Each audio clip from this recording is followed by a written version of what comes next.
Chapter 13. Carol Singing. "Ah! Humbug!" he cried as he paced the floor. It was at least the 50th time in the past hour that Willie had uttered the words. He paused and read the nephew's lines, put down the script and began pacing the floor again. "If I could work me will, every idiot who go about with Merry Christmas on his lips should be boiled with his own pudding and buried with a stake of holly through his heart he should."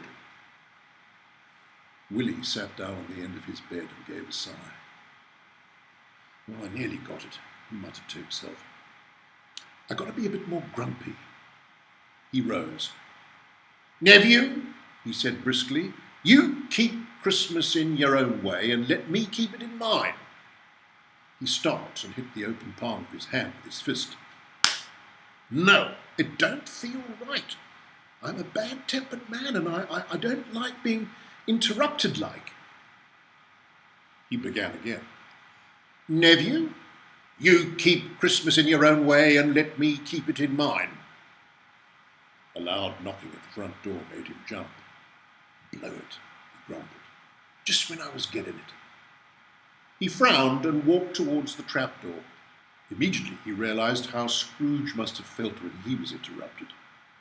"Nephew," he repeated angrily, "keep Christmas in your own way and let me keep it in mine." He gave a loud grunt and looked into his imaginary accounts book. "That's it," he yelled. "I got it, I got it." A rally of louder knocks came from downstairs. Willie threw himself down the ladder and opened the door. It was George. He looked over Willie's shoulder. "Who else is in there?" he asked. "No one," answered Willie. "Who you yelling at, then?"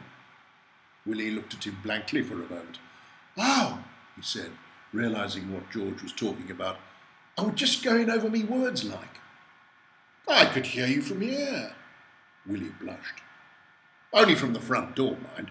Don't suppose no one else did. You come in, then." "What? Haven't you remembered?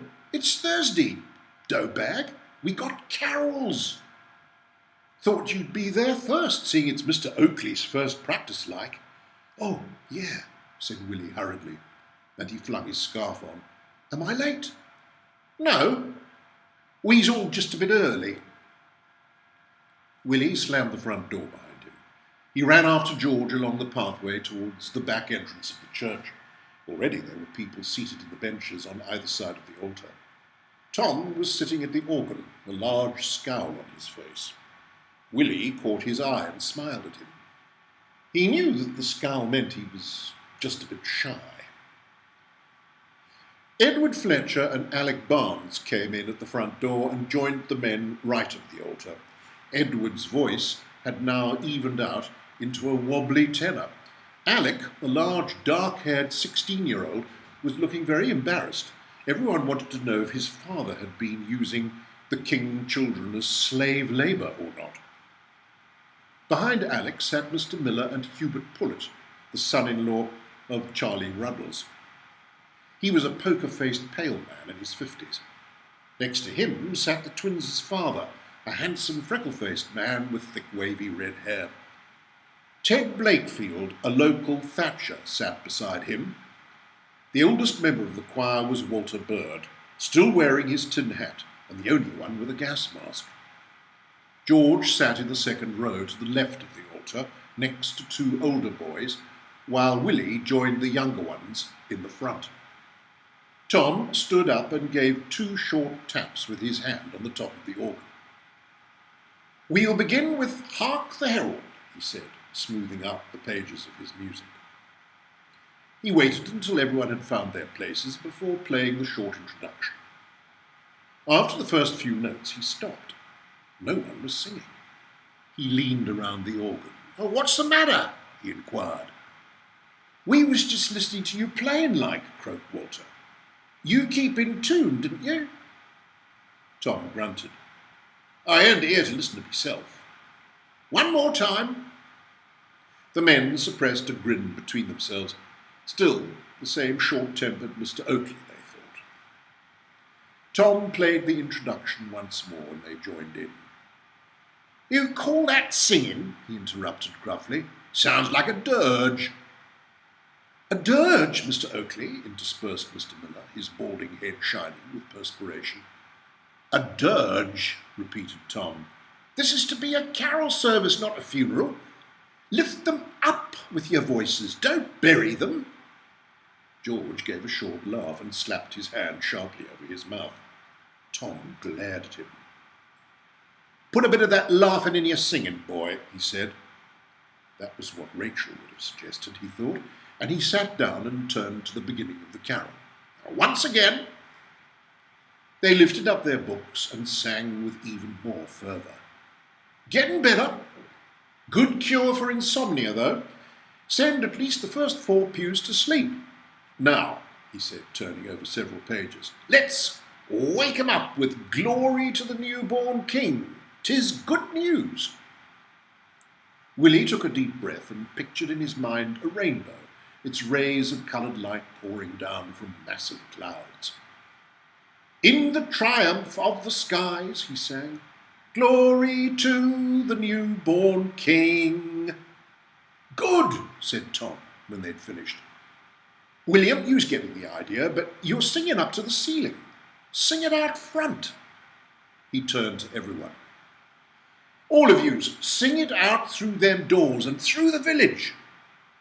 Mr. Miller wiped his face with a handkerchief. I don't think I can sing any better, Mr. Oakley."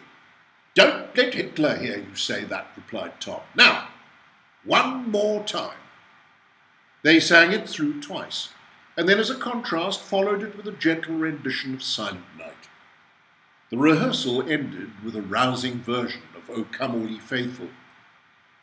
"I think that'll do for tonight," said Tom, closing the book of carols. "What time is it?" asked Edward. "It's 9 o'clock," cried Alec in alarm. "I've to do the milking tomorrow morning. Good night, Mr. Oakley, thank you," he yelled, running out of the church. Willie left his bench and stood by the organ. George joined him. "It were a real good rehearsal, Mr. Oakley," he said. "Real good, weren't it, Will?" Willie nodded. George said his good nights and left the church with the others. Willie could hear their voices drifting away into the distance, singing "Hark the Herald" and laughing over something. He leaned on the organ. "I'll play you something I ain't played in years," said Tom. "Don't know if I can remember it all. It were one of Rachel's favourites." Willie rested his chin into his cupped hands and listened. Unlike the jaunty tunes of the carols, these notes were long and lingering. They throbbed and shook the frame of the organ, sometimes dying to the gentlest and saddest of sounds, only to crescendo and fall again. Willie had never heard anything so beautiful. As Tom lifted his fingers from the organ, the music seemed to sink and fade into the very walls of the church. Tom sat back and flexed his fingers several times until his knuckles cracked. "Bit out of practice, like," he said. "Mr. Tom?" said Willie, his eyes welling with emotion. "It were real fine." "Oh, no," he grunted. "Thank you, boy. Must admit, I enjoyed it myself."